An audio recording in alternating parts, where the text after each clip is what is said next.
Good morning बच्चों, कैसे हो? आशा है आप सभी स्वस्थ और खुश होंगे। बच्चों, इस खाली वक्त में अपने अंदर के कलाकार को जगाकर अपनी कला को एक नई मंजिल देने की कोशिश करो। चलिए सभी बच्चे अपने हिंदी 2 का पाठ 2 निकालेंगे। पाठ का नाम है दो कलाकार और इस पाठ की लेखिका है मनु भंडारी। बच्चों, कलाकार का अर्थ है अपने अंदर की कला, वो कला जो ईश्वर हमें अलग अलग रूप में देता है। किसी को चित्रकारी की कला, किसी को अच्छा बोलने की कला, जिसे आप कहते हैं कि वो एक अच्छा वक्ता है। कोई अच्छी कहानियां व लेख लिखता है, लेखन उसकी कला है। कोई अच्छा नृत्य करता है, कोई अच्छा गाता है, कोई अच्छा अभिनय करता है। समझ गए ना? कलाकारी बहुमुखी होती है, लेकिन कई कलाएं ऐसी भी हैं जो दिखाई नहीं जाती, वो सिर्फ महसूस की जाती हैं। जैसे ममता की भावना, अपनेपन का भाव, गरीब बेसहारा लोगों की मदद करना, भूखे को खाना खिलाना, बेघर को आश्रय देना आदि। ये कलाएं सबसे पहले आती हैं। इन कलाओं के आगे सारी कलाएं फीकी पड़ जाती हैं। दिल से की गई मदद सब कलाओं से आगे है।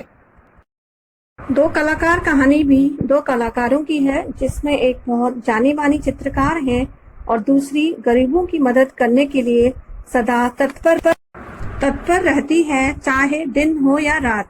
आइए पाठ पढ़ते हैं और देखते हैं किसकी कलाकारी श्रेष्ठ और अनुपम है। बच्चों, इस कहानी में दो पात्र हैं, एक है चित्रा और दूसरी अरुणा।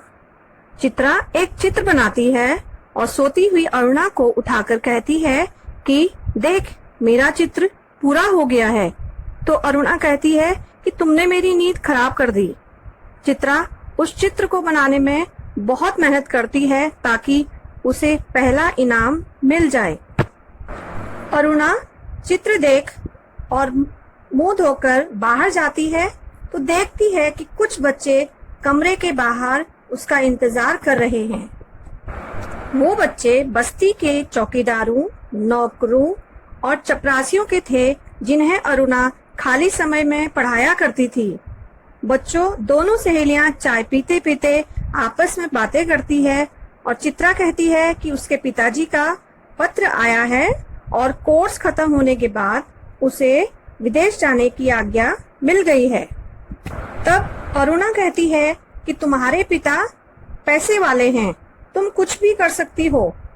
और चित्रा को कहती है कि तुम्हें सिर्फ अपनी चित्रकारी से मतलब है। अरुणा गुस्से में आकर बोलती है कि तुम मतलबी हो गई हो, तुम्हें सिर्फ वही फायदा लगता है जहाँ पर तुम्हारी चित्रकारी के लिए विषय मिलता है। चित्रा ध्यान से उसकी बातें सुनती रहती है। बच्चों, यूं ही दिन बीतते जाते हैं। उन्हीं दिनों उस क्षेत्र में बाढ़ का प्रकोप बढ़ जाता है। चारों तरफ जान माल की हानि होती है। बारिश रुकने का नाम नहीं ले रही थी। बाढ़ से नुकसान बढ़ता जा रहा था, जिसे देख अरुणा बहुत दुखी थी। इसलिए वह बाढ़ पीड़ितों की सेवा के लिए 15 दिनों के लिए चली जाती है।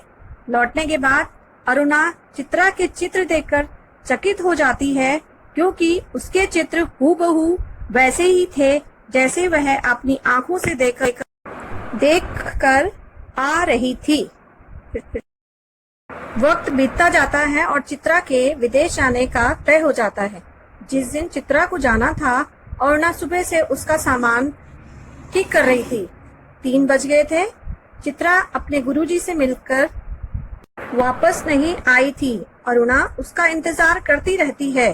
तभी चित्रा हड़बड़ाती आती है।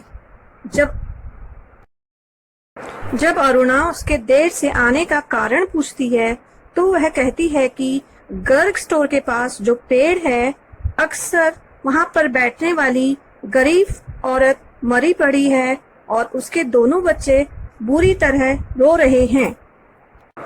चित्रा कहती है कि उस दृश्य का रफ स्केच बनाने के कारण मुझे देर हो गई। शाम 4 बजे चित्रा विदेश जाने के लिए हॉस्टल के दरवाजे पर आ गई, लेकिन अरुणा का पता नहीं चला कि कहाँ चली गई।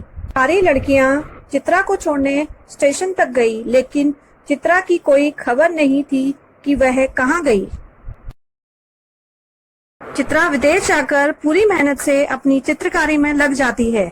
उसके द्वारा बनाई गई गरीब औरत और 2 अनाथ बच्चों का चित्र खूब मशहूर हो जाता है। दोनों सहेलियों में पहले साल तो पत्र के द्वारा बातचीत होती रहती है, फिर कम होते होते बंद हो जाती है।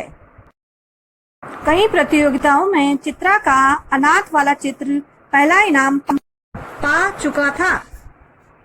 3 साल बाद चित्रा भारत लौटती है।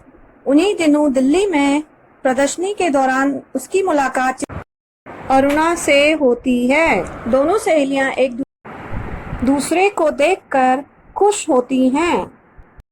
अरुणा के साथ 2 बच्चों को देखकर चित्रा पूछती है, ये बच्चे किसके हैं? अरुणा कहती है, मेरे बच्चे हैं भाई, किसके होंगे? बच्चे बड़े प्यार से चित्रा से मिलते हैं। बच्चे चित्रा के चित्र देखते देखते उसी गरीब औरत वाली तस्वीर पर आ जाते हैं और पूछते हैं, ये तस्वीर किसकी है? तो चित्रा कहती है, लड़की से इतना भी समझ नहीं आ रहा है, इनकी माँ मर गई है। तो लड़का कहता है, हमें परियों और राजा रानी की तस्वीरें देखनी है, ना कि उदासी वाली। बच्चों के थोड़ी दूर जाने पर चित्रा अरुणा से पूछती है, सच बता दे, किसके बच्चे हैं? अरुणा का उत्तर वही पहले वाला, मेरे बच्चे हैं। फिर थोड़ी दूर रुकने के बाद बताती है कि ये बच्चे उसी गरीब औरत के हैं जिसका तूने चित्र बनाया था। ये सुनकर चित्रा की आंखें खुली की खुली रह जाती हैं। वह आश्चर्य में पड़ जाती है और उसके आंखों से आंसुओं की धार बहने लगती है और वह अरुणा से कहती है, असली मायने में सच्ची कलाकार मैं नहीं बल्कि तुम हो, क्योंकि तुमने अपनी कला से उन अनाथ बच्चों का जीवन संवारा है। बच्चों, कहानी का संदेश समझ में आया आपको? कहानी का संदेश है कि किसी के जीवन को बनाने वाला ही असली कलाकार है, अर्थात दूसरों के दुखों में शामिल होकर अपनी कला से बेसहारा लोगों का जीवन निखार देना ही असली कला है।